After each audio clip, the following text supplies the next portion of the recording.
Amen. How's everybody doing? Okay? All right. Well, I'm going to have a moment of honesty with you. I was doing great yesterday. And I just happened to be hanging out with my family, my kiddos, doing different things, right? And then, you know when you see news that you don't want to see on, no matter what it is, right? Like it can just be news where you're just like, ah. And when I saw the news of like the shooting and everything, if you're anything like me, it's like, ugh. And just all kinds of thoughts went through my head, probably some good thoughts and some bad thoughts. And anybody that knows me knows I'm not really political. I don't have a political party I'm a part of, but I think it's just part of the world we live in, right? It's just hard.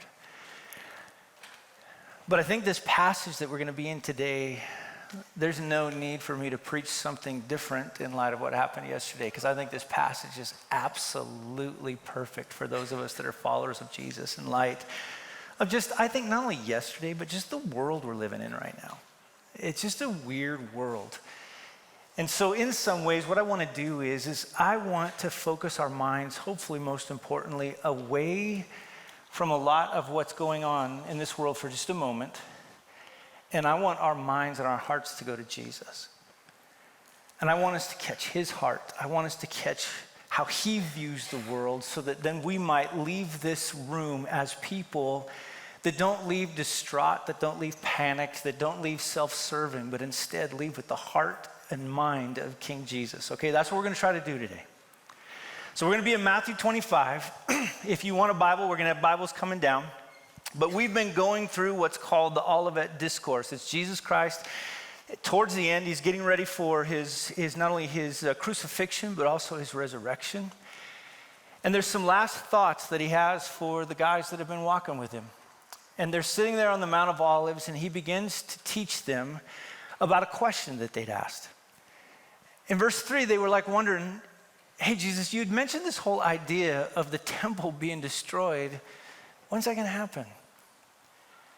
Now, for these people, understand this would have been weird for them to hear. It would have been like if I came up to you and said, hey, you know, the U.S. Capitol is going to be destroyed.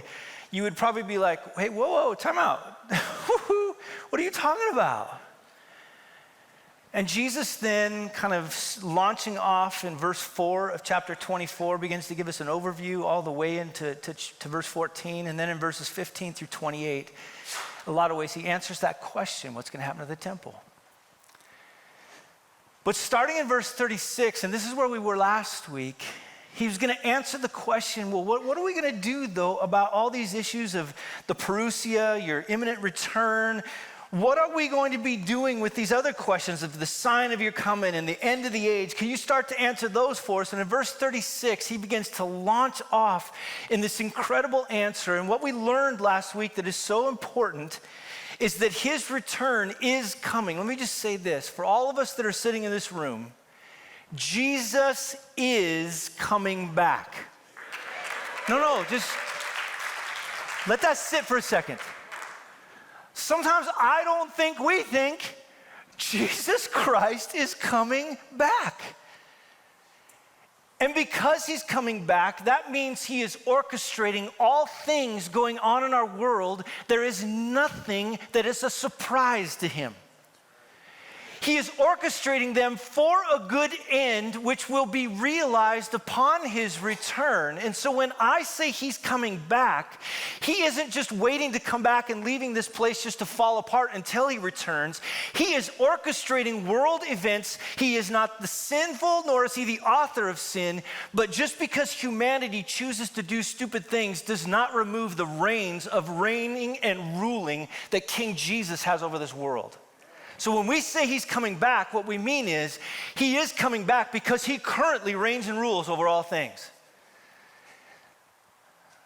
I needed to understand that yesterday.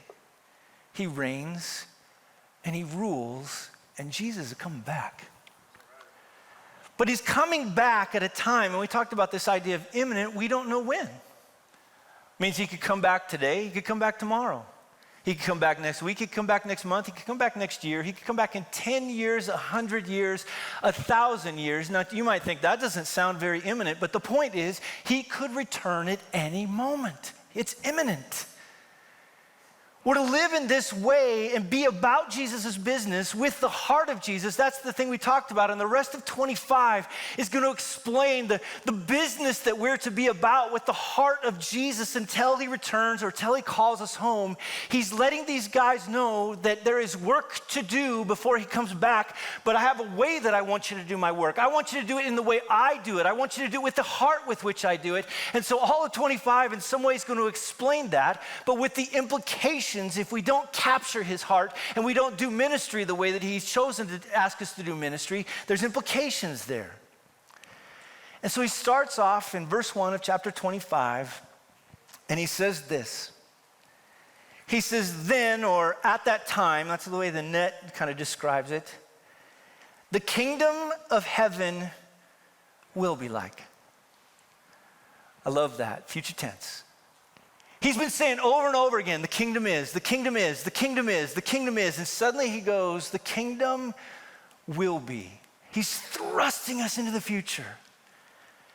Now we know this kingdom of heaven, and it's so important for you to kind of wrestle through this idea of what the kingdom of heaven is. The kingdom of heaven is an offer for God to rule over you. He is the one that is offering his yoke to come upon you. It is easy, it is light, but he is inviting you to come and receive his reign and rule over you. That's part of the gospel. It's a promise, and I love this one, of a new heart through faith. It's a promise of a desire to live and to build the kingdom with the heart of Jesus that's been given to us. It's a future that's full of comfort and hope, regardless of the suffering that's going on. And though it doesn't already feel like it, let me tell you something. We might already be feeling suffering and pain, but not yet is coming right around the corner when Jesus Christ returns. He is going to resolve all things. There is nothing that he won't resolve. There is no inch of all of the universe that won't experience in some way now his good reign and rule, not only just in this way of the not yet, but, or excuse me, the already, but one day it'll be this not yet. And he says, this is what it's going to be like. He says it's going to be like 10 virgins, or just, sometimes we don't know what to do with that word in our culture. It's just this idea of a young unmarried woman who took their lamps and went to meet with the bridegroom. Now the word lamp is kind of a word that we would think of it, like cha-ching, cha-ching. Okay, they didn't cha-ching, cha-ching back in the day.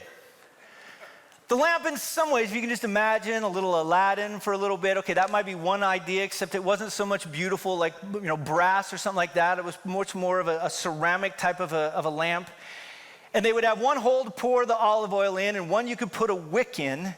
And so it says in there that they took their lamps to go meet, and he says in there, the bridegroom. So in other words, we know a wedding going on, which is just an allusion to the return of Jesus. Now 5 of them, here's the key, 5 were foolish and 5 were wise. When the foolish took their lamps, here's what made them foolish. They took no oil with them. But the wise took flasks of oil with their lamps. Now here's what I think is so important out of this. To understand this particular section of Matthew 25, the word I think that we need to scream at us is this word, prepared. They are prepared. That's the key. Now he's going to go down and describe why this preparedness is so important when he gets to verse 5. And it says, as the bridegroom was delayed, they all became drowsy and slept. Now this is normal, right? Like my wife will sometimes say, she'll go out with friends, she'll be like, hey, I'm going to be home. And let me just tell you something. I'm not the husband that sits by the door and is like, waiting for, I'm the guy that's kind of like, no, I'm going to go to bed, baby. And that's what these virgins did. And there's nothing wrong with that. The other aspect of this, though, is those lamps that they had would probably burn for about 3 to 4 hours, which means they probably lit those lamps sometimes around 8 when the sun is getting ready to go down. So these lamps would have been going as they awaited, which means those lamps are going to probably start to die down around midnight. Now look at verse 6. But at what? Right as their lamps are starting to go out, a cry. Sometimes the idea of Christ returning is put in a trumpet, but sometimes it's put in a shout. Here's the bridegroom. Come out to meet him. Now, because their job was to go kind of light the way in, to go out to him, this is what actually sometimes parousia means, to go out to meet somebody and to walk them back in. That's kind of that illusion that he's putting there. These brides now, they're going to get ready to go. You know, they wake up, they're getting themselves all dolled up, and they're getting ready to go out the door. And in verse 7, it says they all rose and they trimmed the lamps, meaning they put the wicks in, they got everything all set to go. But verse 8, the foolish said to the wise, give us some of your oil, for our lamps are going out. In other words, they've been burning for about 3 to 4 hours, and they're about ready to be done. But the wise said, since there will not be enough for us and for you, go rather to the dealers and buy for yourselves. Now, sometimes you can read this and you'll be like, what they're saying is like, oh no, I'm not sharing. You got your oil, I got my oil, that's not what we're going to do. That's actually not what they're saying here. They're saying if I give you half of my oil and I keep half of my oil, it won't burn for the amount of time that it's supposed to burn because of the bridegroom. So therefore, in order that this lamp can burn in the way that it's supposed to, you guys go get some more oil for your lamps. Now, for whatever reason, they must have thought, sounds like a great idea. So they took off. In verse 10, while they were going to buy, the bridegroom came, and those who were ready went in with him to the marriage feast. And look at this, the door was shut. Now, on one end, oh, sorry. Thank you. Why don't you just, but on one end, we see one aspect is the coming to the wedding feast, which again is just another kind of illustration of what it means to now be brought in at the parousia, his people being brought to him. But look at that other word. The door was what? Shut. We've seen this before. This idea that kind of harkens us back to Noah when he was in the boat. It says that God what? Shut the door. Here's what he's talking about here is once the door is shut, it's done. There's no more here. Just like Noah, it's done. It's shut. Now afterward, the other versions came also saying, Lord, Lord, open to us. But he answered, truly I say to you, I do not know you. Unprepared people will not see Jesus. Let me just say that to you. Unprepared people will not see Jesus. Now, what does it mean then to be prepared? Well, I think all throughout this gospel of Matthew, he keeps talking about this idea of the transformed heart.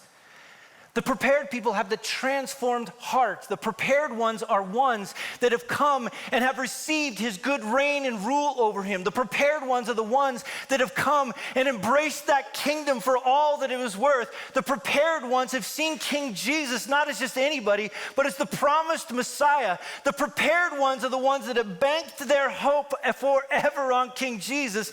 Those are the prepared ones. As we're supposed to, I think, read into that throughout the book of Matthew and understand that that's what it means to be prepared. So, and here's the key of it. Look at verse 13. There's something therefore, because when we see the word therefore, when we're studying the Bible, we ask, what's the therefore? Therefore. And I love this word. He just says, watch. Just watch. The prepared ones, the ones that have received the good reign and rule of Jesus, the ones who have taken on his yoke, the ones who have had the transformed heart, the ones that have believed in him and embraced him. Those of you now, I want you to watch, which I think is so important for what's going on with us right now. Now, on one level, this word means like a soldier would stand up in a high tower and he would, and this is what this word watch means, to look over the landscape to see if any enemies are coming. He's watching to see if there's any invaders, or it would be of like an animal that was sitting there wanting to know, is there a wild beast coming? I mean, the other day I was sitting there and I was studying this passage and I was trying to think like, how would I describe what this word means? And I look out in my backyard and there's a bunny. And in the backyard, the bunny was sitting there. If you ever watch the bunny eat, right, they do this. The bunny was Gregoretto. He was watching, or she, I don't know, I didn't look. This bunny was watching. That's what it means. Now, are what we saying then that to watch, we as Christians need to be going, is that what Jesus is saying? Well, I think to understand this, what we're going to have to do is we're going to have to take a tour through the New Testament, because I want to show you guys something to help you to grasp and understand what this word watch means. Because I think right now, like I said, in this world in which we live in, we need to be these people that are watching for the important things. He says, you know neither the day or the hour. We got to be focused on those things, but watching on one end, I don't think it's this frenetic look up and down. I got to be careful because my comb over is going crazy. What is it? I'm going to start looking like my dad, you know, it's like,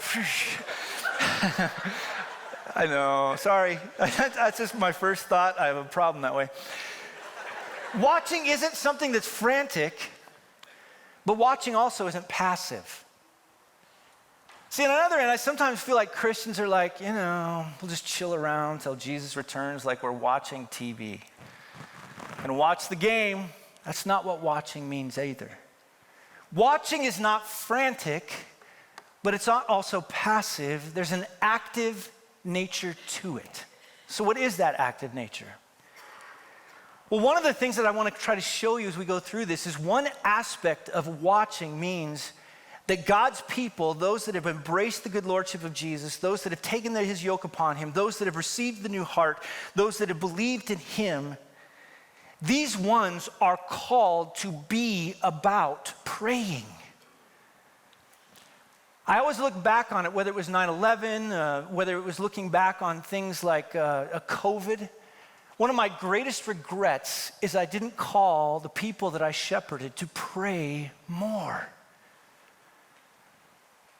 Because when we're not praying, I think it is a sign that says we think we can handle this. Then what we do is we consume ourselves in information that has nothing to do with watching and everything to do with making you frantic about the world that you live in. And I think prayer becomes so important. Now watch what I'm talking about when we go to Matthew 26. He says this. Jesus, he's going out to Gethsemane, and he says to his disciples, hey, y'all stay here. I'm going to go over here and pray. There's that word, pray. And taking with him Peter and the two sons of Zebedee, James and John, he began to be sorrowful and troubled, and even said to him, look, my soul is sorrowful, even to death. Remain here. And look what he says, watch with me. And going a little further, he fell on his face and what? Prayed. What did he pray? I think he was praying what I think the word watch is intended to do. He was praying the unknown. If there's any way that this cup can pass from me. I think watching has a lot to do with the return of Jesus. We don't know when you're returning, Jesus. You're going to see this eventually. Prayer in this way with watching has to do with not seeing the spiritual realm headed by Satan and what's going on. But I love this. The other part of watching is coming to the point, well, though you might feel overwhelmed about the situation that you're in, look at how he ends. Nevertheless, not as I will, but as you will. In other words, I trust you. Prayer is a beautiful act of trust. To be watching is to be saying to God, I trust you. Another aspect of it, verse 40. And he came back to the disciples, and I love this, and found them sleeping. Now, a lot of you might go, a bunch of idiots. Don't they know what's about ready to happen? No. They have no clue what's about ready to happen. They fall asleep, but Jesus says, so you could, look at it, not watch with me for 1 hour, watch and pray. That you may not enter into, here's the thing that you don't even have a clue about yet, Peter, into the temptation that's about ready to come your way, because the spirit is willing, but you are not able. And I would say here's another aspect of watching, is not only that I trust God, but it's coming to the conclusion, I have no control over most situations that are going on in the world besides coming to God in prayer. When I was kind of watching the news and even feeling a little frantic myself a little bit, I could just tell everybody was trying to grab for control. How do we get control? How do we keep our country from going overboard? How do we blah, blah, blah, blah, blah, blah, blah, blah, blah, blah. You can't. At one point, I screamed at the TV. I'm like, you can't. The only answer to what's going on in the lives of people is not going to be which party gets into power. It's not going to be which person is in control of the executive office. It's King Jesus. He controls the hearts and the minds of rulers. He's the one that reigns and rules. And so it's coming at this moment and going, look, I have no control, but you do. But not only that, I love this next part. Look at Colossians 4:2. Continue steadfastly. There's our word, prayer, being watchful in it with thanksgiving. I have no control. I have no ability.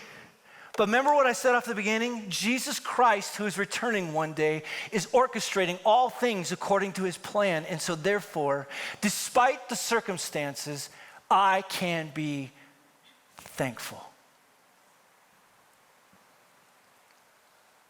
That's crazy. I started to ask myself the question, why Thanksgiving?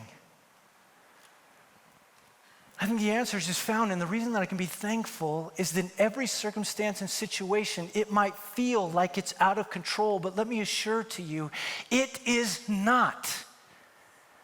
There is nothing that is not being held together by the Son in some way, whether we're talking situations or circumstances, but even in Colossians 1, it says the Son holds together in some way the entire universe.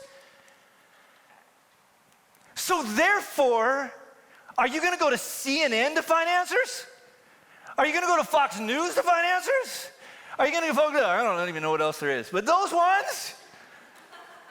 Why in the world would we go to that when we have access to the very throne room of Jesus Christ because of his work? God's people don't go to the news, we go to the throne. The news says, the sky's falling. Jesus says, I reign and rule. It gets rough, we may suffer, it may be difficult, but there is purpose in everything that's going on in the world. I promise you, King Jesus is returning. All right. Not only that, look at 1 Peter. We have this word watchful. In verse 6, he says, humble yourselves, therefore, under the mighty hand of God. I love that. Humble yourselves, allow yourselves to be humbled. Look at those words.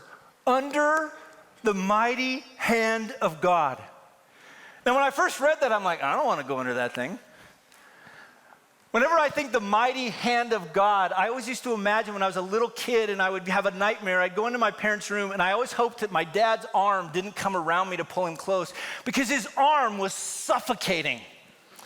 He would put it across me and I'm like the whole night thinking I can't breathe because this giant arm is on top of me and I'm like, I should have not come in here. But look at the rest of this.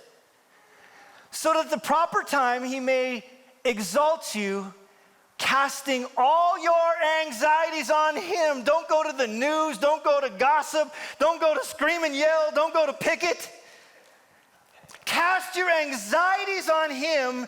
I love this, that giant arm cares for you. I love that. That giant arm that I hated when my dad threw over me, there's a reason I went into that room. Because I thought if anybody's going to protect me from the boogeyman, it's that big old arm. I put myself under the mighty hand of my Father, though it may at times have felt overwhelming, because he cares for me. So does everybody kind of feel that for a second? To watch is not now to just sit around and do nothing. To watch is not to be frantic. In fact, to watch is be the opposite of frantic. To watch is to go and have access to the very throne of grace. In other words, draw near to God. He will draw near to you. Go to the very one to whom we find hope and strength and expectation and love. Quit going to the news. And all God's people said? Okay, good. Yeah, didn't think I was going to be preaching on the news today, did you? And I'm not saying don't watch the news. What I am saying is view the news through the right lens. King Jesus reigns and rules. So we pray. That's what one thing it means to watch. The other thing it means to watch is about a mindset. Now let me show you what I'm talking about in Matthew 24. He's going to say stay awake, and he's going to talk about this idea of stayed awake again. And the reason that we're supposed to stay awake, he's going to add to it this idea that you also must be, and he's going to use this word, ready. Now, what you're going to see is every time that this particular word, stayed awake, that we've been talking about, which is also the word that he's been using back now to be alert, to be watchful, it's the same exact word. He's going to connect it with a word that has to do with the mind. Ready is one of those words. It has to do in some way with the mind, how it is that we perceive the world.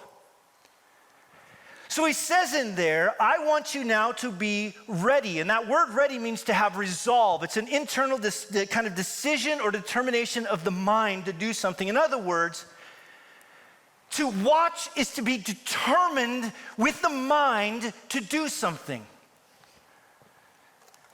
He goes on in Matthew 13, we see this word. Keep awake, stay awake, stay awake. That word's the same word, it's watchful. It's the same exact word, but look at this next one. He's going to say, be on guard. Now this particular word, be on guard, the more that it's used throughout the New Testament, it has not so much to do with just perceiving things, like I'm seeing things circumspectly. It's that I not only see things physically, but this word is also timed to be able to use, I see things spiritually as well. It's a spiritual perception. So on one end, it's the decision of the mind to do something, and on this case now, it's pulling myself back and realizing it's not just the physical that matters. This word to be awake, this word to be now this one who's watching has within it this idea of spiritual perception. It's this way in which now the mind sees which is unseen. Now in some ways you'd say, well, how does that happen?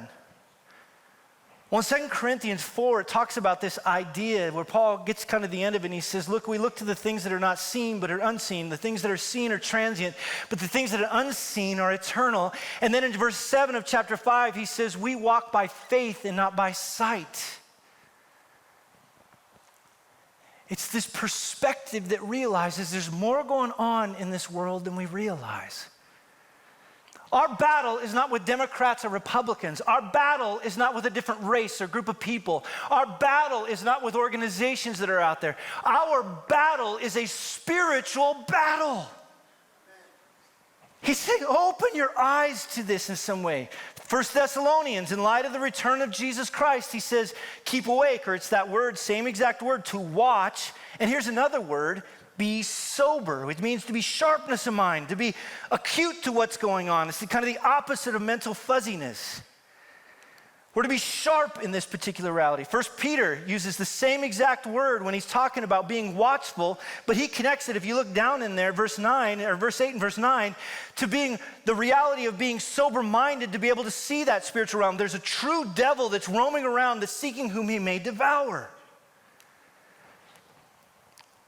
1 Peter 1:13, be sober-minded. Why? Because we need to set our hope fully in the grace to come, but we need to prepare, look at this word, our minds for action. Chapter 4, verse 7, we're sober-minded. Why? So that we can be self-controlled. It's to have a mindset. Now, for a lot of you might be thinking, well, what mindset are you talking about, and how do I get that mindset? And I'm so glad you just asked. So thankful. How do I get this mindset? How do I get a mindset that starts seeing the world in a lot of ways? This is the way I would say it. You put all of those words together, and I'm now seeing the world like God wants me to see the world. I've come before him, I've come to him, I've been in his presence, I seek him out knowing there's nothing in myself that I can do. He's in control of all things. And now out of it, I'm to have a mindset that says, I need to see the world differently than the rest of the world sees it. God, I need your eyes, but how do I get your eyes?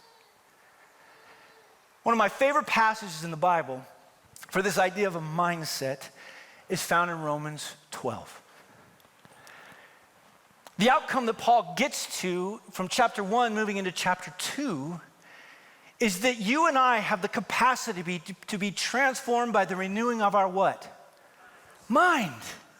Our mindset shift. We can see the world in such a way, because he's talking about it, that by testing you might be able to prove what is look at this, the will of God. You'll be able to see things and do things and engage in things like God's called you to do.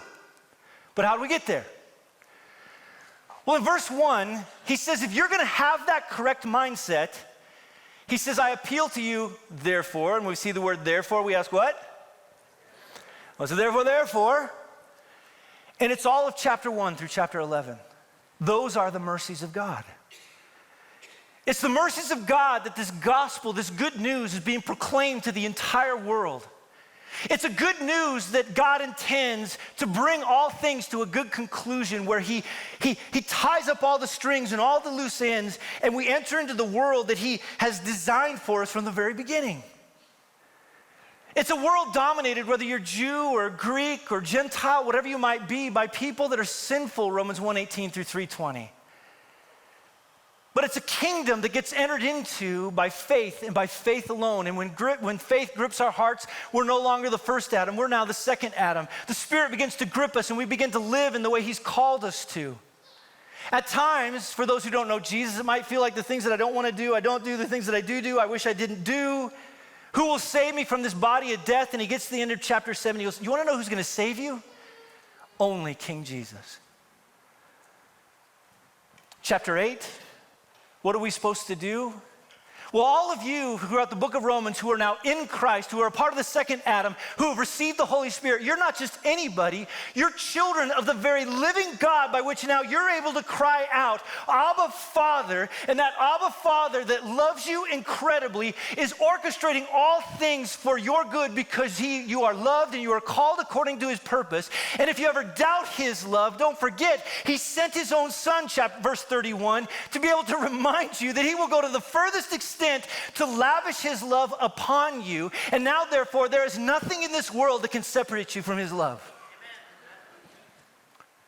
In chapters 9, 10, and 11, how far will he go? To be able to get his gospel to the end of the world, he even allows his people for a moment to experience difficulty so that the Gentiles might be grafted in.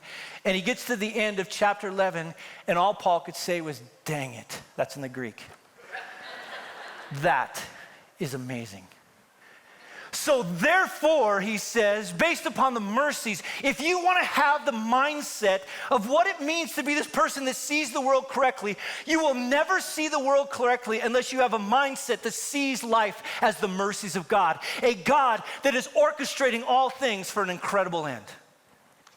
That's why this little book, the Bible, yes, that's the book for me. That's why we're in this book.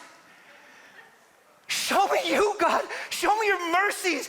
Father, transform my mind so that I might see the world like you see the world. We don't just go into it because we're bored and trying to do a reading plan. We go into it to see the greatness and the goodness of God. That's the first thing if we're going to have a mindset. Here's the second thing. In order to have that correct mindset, we have to present our bodies as sacrifices that happen to be living, holy, and acceptable. Now you guys know this, right? When you look in the Old Testament, when they would offer a sacrifice, they would grab a little lamb, they would bring it to the altar, they would slit its throat, it would go, bah, no more, and they would put it up on top of the altar.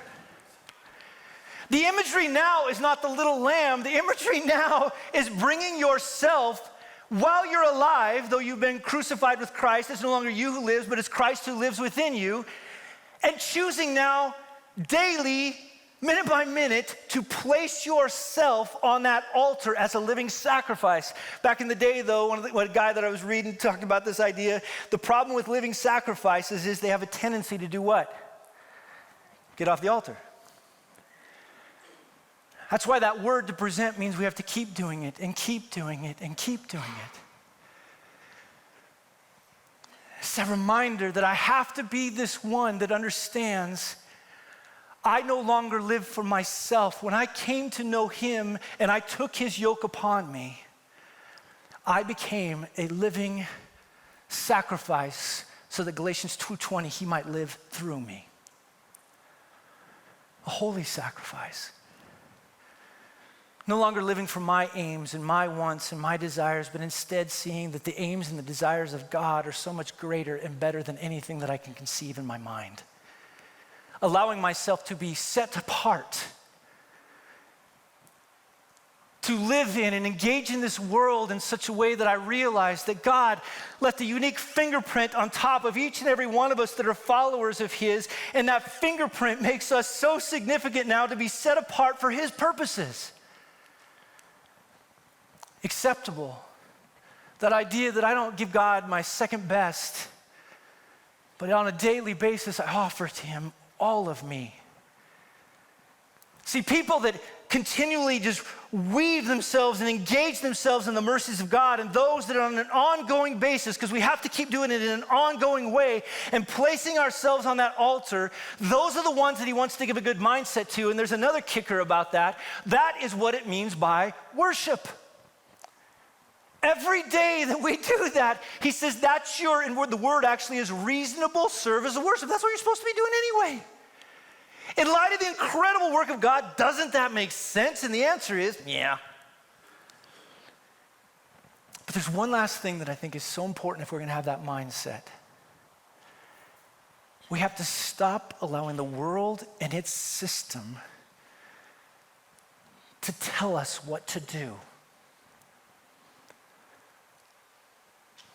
We live in a world that says, get it all. Get yours.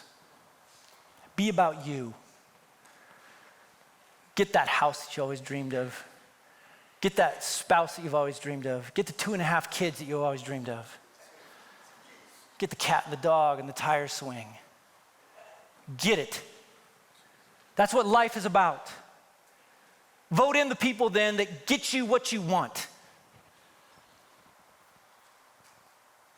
Get jobs so that you can afford it. Then get more jobs because you can't afford it because you now got more stuff that you thought you needed. Send your kids to work because that's what they were supposed to do anyway.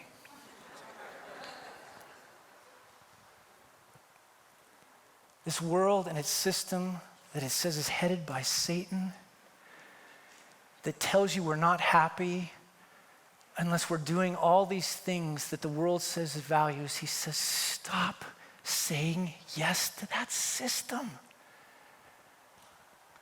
This word watch, or to stay awake, I think is so important. You know what the world and its system headed by Satan does? It's a lullaby. I remember one of the kiddos that we had, I don't remember which one, I always used to sing this stupid song that I had made up, and I'm not going to sing it because I don't want to be mocked. But when I would grab this kid and I would sit in the rocker and rock this kid, I would just start singing this stupid song to them based upon a book that we read, and this child would just start going to sleep. This is what the world does, headed by Satan. Shh, go to sleep. Go get a big house. Get a giant car and a TV. Send your kids to Harvard, or they will be pointless lives.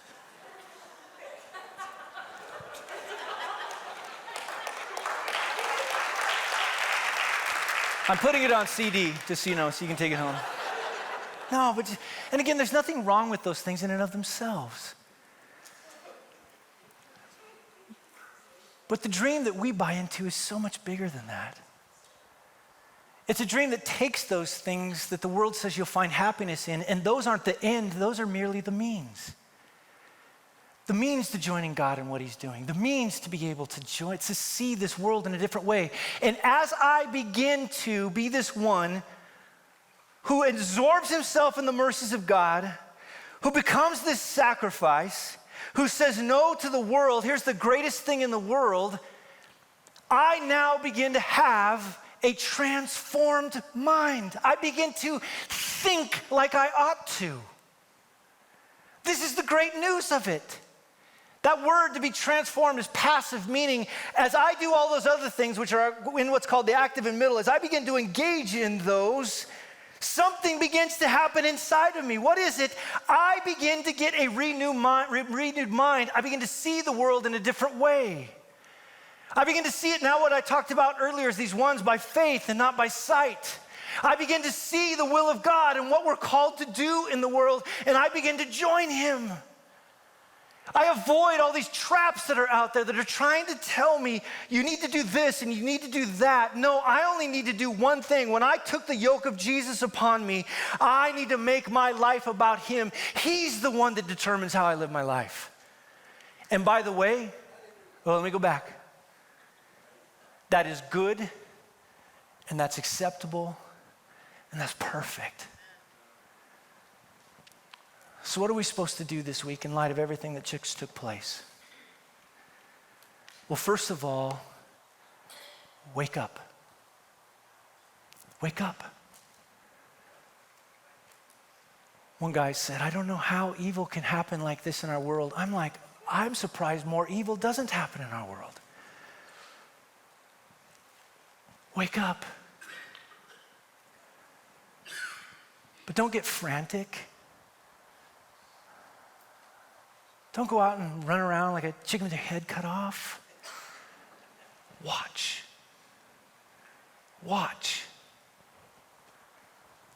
Pray. Admit, oh Lord, I don't know what to do. Admit, I can't do it. Admit, God, you're in control of all things, and be thankful. Cast yourself or your anxiety on him because he cares for you.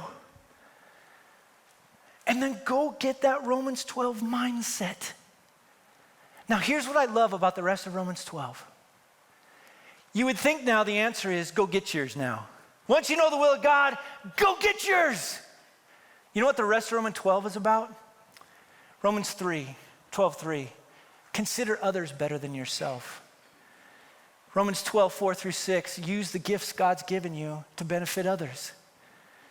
Romans 12:7, and basically the rest of the chapter is all about this idea of love your enemies, care for those who are distraught. In other words, don't leave here now and go, what are we gonna do? We go before that great throne of God, we get our mindset, and then we go serve people like Jesus served people with the heart of Jesus, and we confound the world that is sitting there running around like chickens with their heads cut off. We do not lose hope. We do not lose control because we know King Jesus reigns and rules over all things. And all God's people said? Amen. So, takeaway. Here's your big takeaway.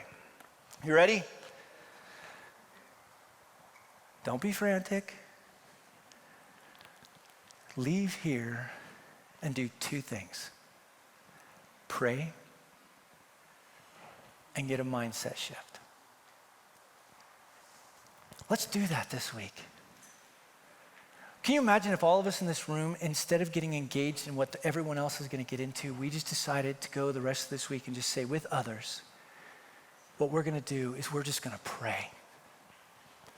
We're going to seek God. We're going to beg him to have a mindset change within us so that we see the world in which he wants, and then we're going to go serve the world like Jesus did with Jesus' heart. Gosh, wouldn't that be a different week? And so here's the deal. In the name of the Father, in the name of the Son, in the name of the Holy Spirit, Cornerstone, go watch like that. Go watch as people that pray and seek to have, 1 Corinthians 2:16, the mind of Christ, so that we might confound the world with a love that they haven't seen, a love in the midst of the frantic world we live in. And all God's people said, amen.